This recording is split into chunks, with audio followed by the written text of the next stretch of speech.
Hey guys, welcome back to my channel.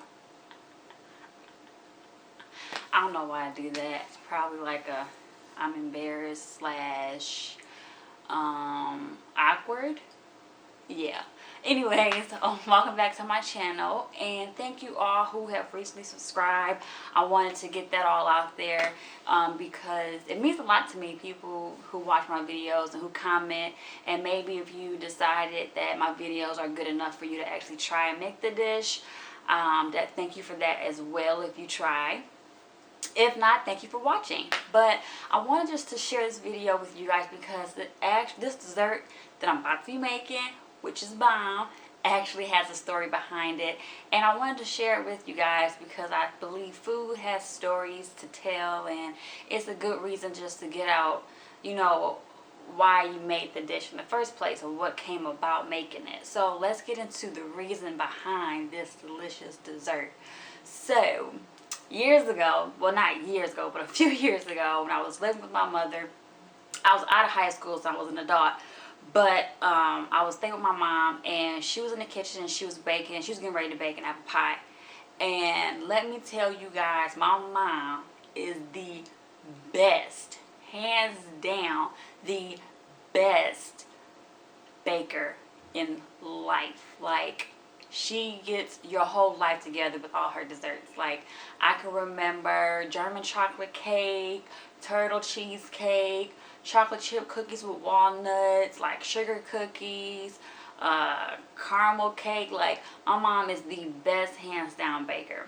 So when she was making apple pie one day, she was in the kitchen, she was making apple pie, and I asked her, could I use the scraps of her, I wanted the scraps of her dough. So I was like, I need the scraps of your dough, I'm gonna make my own little thing or whatever. Because I was always coming up with stuff in the kitchen. When my mom cooks in the kitchen, it just gets me even more happy and excited. So I always want to cook in the kitchen with my parents. I don't know, like, when I was younger, watching like my dad or my mom or my grandma cook, it was just something about it just made me feel at home, made me feel at peace and just happy.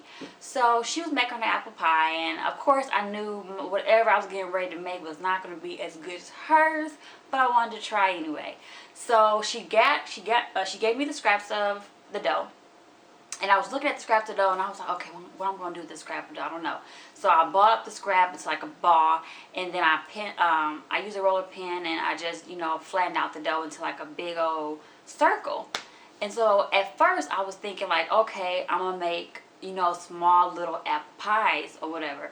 But I looked and I was like, well, we don't have any small apple pie dishes, so what am I going to do next?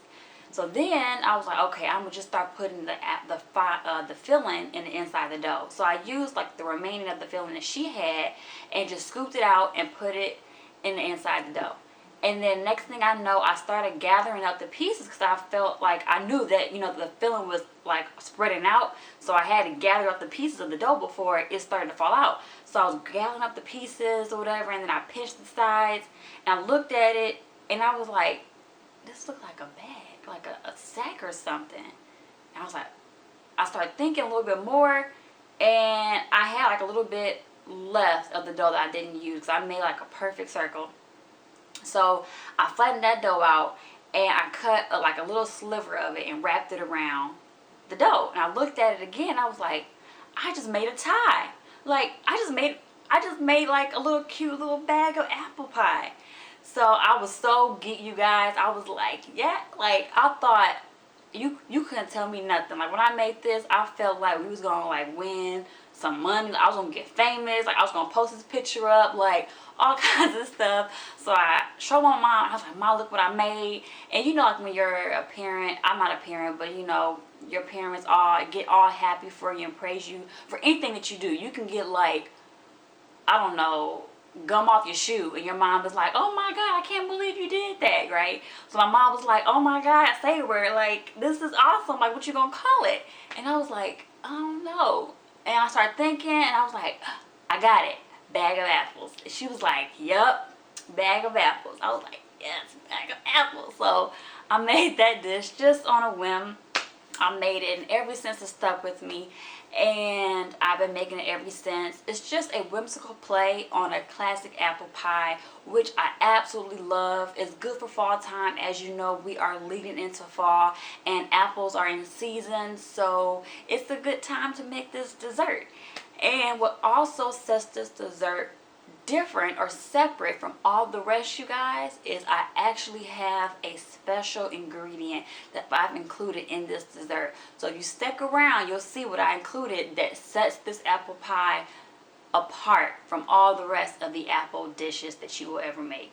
So this is my whimsical play on a classic apple pie, which is called Stack of Apples. I hope you guys enjoy this video. Thank you so much for watching, and don't forget to hit that subscribe button, click that like, give me a thumbs up if you like what I made.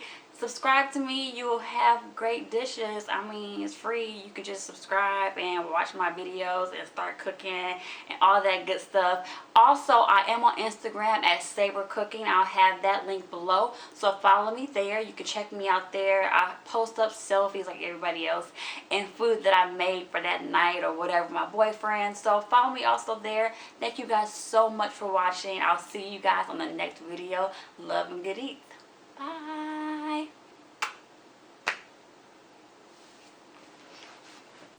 Alright, you guys, let's move on to this video. So first things first, we're going to start with the apples. I'm using 4 Granny Smith apples. I am going to peel and core them, and then I'm going to start slicing them in medium-sized slices. And then after I do that, I am going to cut them crossways into chunks. And then I'm going to put them in a lemon juice water bath, so that way it can stop them from oxidizing and getting brown. We don't want brown apples. No, no, no, no, no. Even though they're cooking, you won't see it, but I still just want to keep them from getting brown. So then after I do that, I actually have a tip, you guys. I save my peels and I save my core. Why do you ask if I save that stuff? It's because I make homemade potpourri, you guys. This stuff is it smells so freaking good, you guys, and you will thank me later. Trust me. Save the core, save the peels, and then what you do is you put the peel and the core in a saucepan, right? You put some water in there. You let the water get a little bit to the top of where the apple scraps stop, and then you put some cinnamon sticks in there, you guys. You put it on your back burner and just let it simmer. In about a matter of minutes, your house will start smelling like fresh apple pie. No lie, you guys. If you want to save the scraps because you don't want to do it the same day you make an apple pie, you can save it, put it in the baggie for the next day. Don't tell me or don't say I didn't sell you nothing, because I did. All right. So let's move on to this apple filling goodness, you guys. And later on, I'm going to show you the secret ingredients that we're going to use. It's going to take this apple pie to 1,000. You hear me? All right, so I put 2 tablespoons of melted butter, let it get melted. Then I put the apple chunks in there, which is about 4 Granny Smith apples. And then next we're putting all the sugary goodness, which is about a 1/2 cup of brown sugar, 2/3 cup of granulated white sugar, and we're going to toss it to get every bit of every apple coated with that sugary goodness. Once it's been coated, we're going to then put in the 1 tablespoon of lemon juice.